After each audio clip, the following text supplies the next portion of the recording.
नमस्कार, मैं शिवानी। रूबरू बिहार में आपका स्वागत है। आज है 28 अक्टूबर। चलिए फटाफट बढ़ते हैं बिहार की अब तक की 20 बड़ी खबरों के साथ। उससे पहले एक नजर अब तक की टॉप 5 खबरों पर। बिहार के सरकारी स्कूलों में होगी फिजिकल टीचर की बहाली। पुश्तैनी जमीन के बंटवारे के लिए सरकार ने निकाला नया कानून। आज है कोरोना टीकाकरण का महाअभियान। लाइसेंस के लिए ड्राइविंग टेस्ट पास करना होगा आसान। मुख्यमंत्री ने अधिकारियों को दिया टास्क। 3 नवंबर को फिर आएंगे धरातल पर। अब चलिए बढ़ते हैं खबरों की ओर विस्तार से।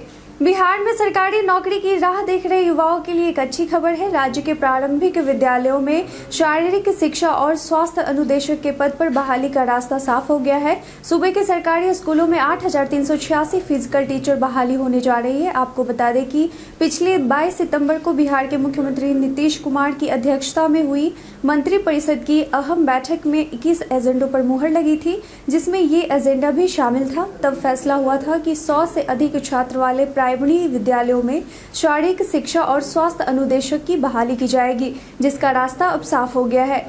बिहार के राजस्व एवं भूमि सुधार विभाग प्रदेश में बहुमत के आधार पर पारिवारिक जमीन के बंटवारा के लिए कानून बनाएगा। यह जानकारी विभागीय मंत्री रामसूरत राय ने दी है। उन्होंने बताया कि परिवार के सभी सदस्य हिस्सेदारी को लेकर अलग अलग राय रखते हैं। किसी एक सदस्य की असहमति के चलते बंटवारा नहीं हो पाता है, जिससे विवाद लंबे समय तक चलता रहता है। इसको देखते हुए सरकार कानून बना रही है। इसके तहत बंटवारा के परिणाम को मानना सभी सदस्यों के लिए बाध्यकारी होगा। असहमत सदस्य भी इसे मानने के लिए बाध्य होंगे। सौदे को सामाजिक मान्यता देने के लिए पंचायत के मुखिया और चुनाव में उनके निकटतम प्रतिद्वंद्वी रहे उम्मीदवार के अलावा वार्ड सदस्य और राजस्व विभाग के अधिकारी कर्मचारी भी दस्तखत करेंगे। राज्य के सभी तय उम्र के लोगों को तेजी से कोरोना का टीका देने को लेकर 28 अक्टूबर यानी आज विशेष अभियान चलेगा। मुख्यमंत्री ने पदाधिकारियों को कहा कि डोर टू डोर सर्वे के दौरान चिन्हित किए गए बचे हुए लोगों का टीकाकरण तेजी से करवाया जाए। साथ ही एक बार फिर से सर्वे करा ले ताकि कोई भी व्यक्ति कोरोना टीका लेने से वंचित न रहे। बिहार में स्थायी लाइसेंस के आवेदकों के लिए अब ड्राइविंग टेस्ट पास करना आसान होगा। परिवहन विभाग ने टेस्ट के नियमों को थोड़ा आसान कर दिया है।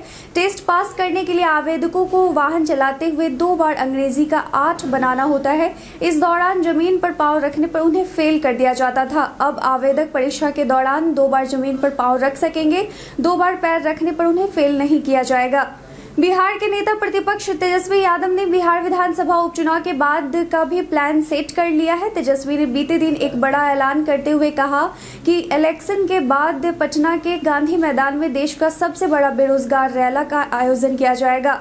आज से ठीक 8 साल पहले 27 अक्टूबर 2013 यानी आज ही के दिन देश के वर्तमान प्रधानमंत्री नरेंद्र मोदी के भाषण के दौरान पटना जंक्शन और गांधी मैदान में बम फोड़ा गया था। इस मामले में बीते दिन 9 आतंकियों को दोषी करार दिया गया, जिनकी सजा के बिंदु पर सुनवाई 1 नवंबर को होगी, जबकि कोर्ट ने इस मामले के 10 आरोपितों में से एक फखरुद्दीन को रिहा कर दिया है।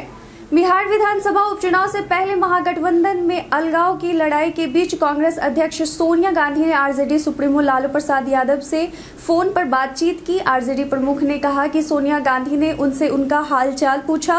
राजनीतिक मुद्दे पर भी बात हुई। सोनिया गांधी ने कहा कि समान विचारधारा वाले सभी दलों को राष्ट्रीय स्तर पर इकट्ठा करना है, भारतीय जनता पार्टी के खिलाफ एक होना है। लालू के मुताबिक सोनिया गांधी चाहती हैं कि उपचुनाव के नतीजे के बाद सबकी बैठक बुलाकर आगे की रणनीति तय की जाए।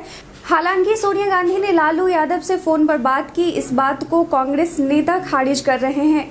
बिहार के ग्रामीण और शहरी अस्पतालों की सेवाओं में सुधार के लिए पंचायत और शहरी निकाय जनप्रतिनिधि फंड से चालू वित्तीय वर्ष से लेकर 2026-27 तक 6,017 करोड़ खर्च होंगे। केंद्र सरकार ने 15वें वित्त आयोग की अंतिम रिपोर्ट यह प्राविधान लागू किया है।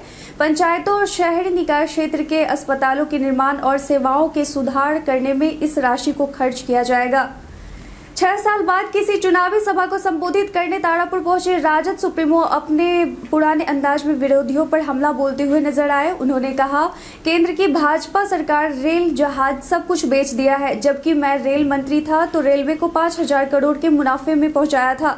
नीतीश सरकार पर हमला बोलते हुए लालू यादव ने कहा कि बिहार में कोई काम नहीं हो रहा है, नौकरी मांगने पर युवाओं को जेल में डाला जा रहा है। लोक आस्था के महापर्व छठ को लेकर राज्य सरकार की तरफ से व्यापक स्तर पर तैयारी की जा रही है। घाटों की सफाई, अप्रोच रोड की मरम्मत, गड्ढे दलदल का भराव सहित कई अन्य कार्य हैं, जिसके लिए उचित दिशा निर्देश जारी किए जा चुके हैं। कार्य की प्रगति जांचने के लिए खुद मुख्यमंत्री नीतीश कुमार, उप मुख्यमंत्री तारकिशोर प्रसाद सहित अधिकारी बीते दिन गंगा घाट का निरीक्षण करने पटना के गांधी घाट पहुंचे। बिहार के सबसे बड़े सरकारी अस्पताल पीएमसीएच के अंतिम वर्ष के मेडिकल छात्रों ने एक बार फिर कार्य बहिष्कार कर दिया है। बीते दिन पीएमसीएच के छात्र स्टाइपेंड की मांग को लेकर हड़ताल पर चले गए। छात्रों के स्टाइपेंड नहीं बढ़ाए जाने के विरोध में इंटर्न्स ने कार्य बहिष्कार कर दिया। बिहार विधानसभा की 2 सीटों पर होने वाले उपचुनाव को लेकर चुनाव प्रचार तेज दिखी। बीते दिन चुनाव प्रचार का आखिरी दिन था। ऐसे में तमाम पार्टियों के नेता अपना पूरा दमखम लगाते हुए दिखे। आरजेडी सुप्रीमो लालू प्रसाद यादव भी लंबे समय बाद चुनावी जनसभा को संबोधित किया। ऐसे में लालू यादव के चुनाव प्रचार में निकलते ही तेज प्रताप यादव ने ट्वीट करते हुए लिखा कि एक बार फिर जगदानंद के द्वारा पार्टी को तोड़ने का और पिताजी के साथ चुनावी प्रचार में जाने से रोका गया। बिहार में पेट्रोल डीजल की कीमतों में लगातार उतार चढ़ाव जारी है। पटना में बीते दिन पेट्रोल 111 रुपये 24 पैसे प्रति लीटर और डीजल 102 रुपये 93 पैसे प्रति लीटर बिका। बताते चले कि राजधानी पटना में बीते दिन पेट्रोल 24 पैसे और डीजल 22 पैसा सस्ता हुआ।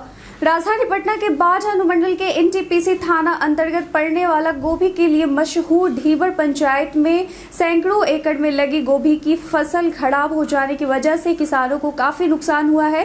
किसान रवि रंजन बताते हैं कि ढीबर पंचायत की गोभी बिहार के लोग तो खाते ही हैं, उत्तर प्रदेश और बंगाल के व्यापारी भी यहां आकर खरीदारी करते हैं।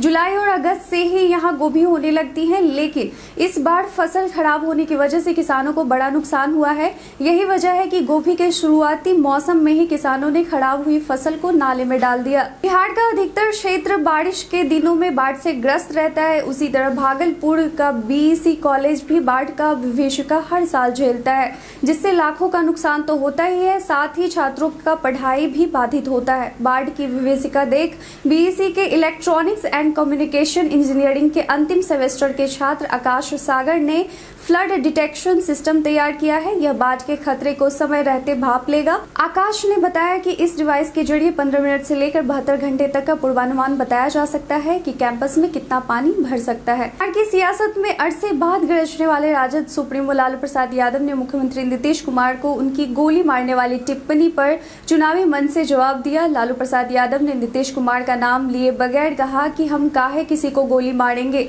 आप अपने मर जाओगे। उन्होंने कहा कि हमने नीतीश सरकार के विसर्जन की बात कही थी, मगर उन्होंने इसका गोली मारने से मतलब निकाल लिया। प्रधानमंत्री मत्स्य संपदा योजना के तहत पटना के गंगा नदी में 20 लाख छोटी मछलियां छोड़ी गई हैं। बिहार के पशु एवं मत्स्य संसाधन मंत्री मुकेश सहनी ने मछुआरों से यह अपील की है कि वे छोटी मछलियों का शिकार न करें। यदि छोटी मछलियां जाल में फंसती हैं तो उसे वापस गंगा नदी में छोड़ दें। मुकेश सहनी ने कहा कि मछलियों के गंगा में रहने से गंगा स्वच्छ और निर्मल होगी। दिल्ली में रह रहे यूपी बिहार के लोगों के लिए खुशखबरी है। दिल्ली के छठ घाटों पर इस साल छठ पूजा का आयोजन किया जाएगा। दिल्ली सरकार ने इसकी अनुमति दे दी है। डीडीएमए की बैठक में बीते दिन फैसला किया गया कि दिल्ली में छठ पूजा की इजाजत दी जाएगी। यह सरकार द्वारा पहले से तय किए गए स्थानों पर बहुत सख्त प्रोटोकॉल के साथ किया जाएगा। महापर्व छठ को लेकर मुख्यमंत्री नीतीश कुमार ने बीते दिन पटना के गंगा घाटों का जायजा लेने पहुंचे। इस दौरान संपर्क पथ, सुरक्षा समेत अन्य बिंदुओं पर जरूरी दिशा निर्देश दिए। मुख्यमंत्री नीतीश कुमार ने कहा कि 3 नवंबर को हम यहीं आकर देखेंगे कि कितना काम हुआ है। पेगासस जासूसी मामले में सुप्रीम कोर्ट ने केंद्र सरकार को बड़ा झटका दिया है। कोर्ट ने मामले की जांच के लिए एक्सपर्ट कमेटी का गठन किया है। यह टीम सुप्रीम कोर्ट के रिटायर्ड जस्टिस आर.वी. रविंद्रन की अध्यक्षता में काम करेगी और पेगासस जासूसी मामले की तेजी से जांचक कोर्ट में जांच रिपोर्ट सौंपेगी। हमारे द्वारा पूछे गए सवाल का आप लोगों में से कई लोगों ने अपना जवाब हमें कमेंट सेक्शन में लिख कर दिया था। जिन्होंने पूछे गए सवाल का जवाब दिया है उनके नाम है मुकेश कुमार, गगन सिंह, मोहम्मद नौशाद, अनिशा आमिद, नूरुद्दीन खान, दीप सेन कुमार, प्रवीण कुमार, रामबाबू राकेश, संजीत कुमार, विक्रम बिहारी और मनोज कुमार। आज का सवाल है कि सरकार द्वारा पारिवारिक जमीन के बंटवारा के लिए जो कानून बनाया गया है वो सही है या नहीं। आप अपना जवाब हमें कमेंट सेक्शन में लिखकर जरूर दें। आज के लिए बस इतना ही। बिहार की तमाम खबरों के साथ जुड़े रहने के लिए देखते रहें रूबरू बिहार। धन्यवाद।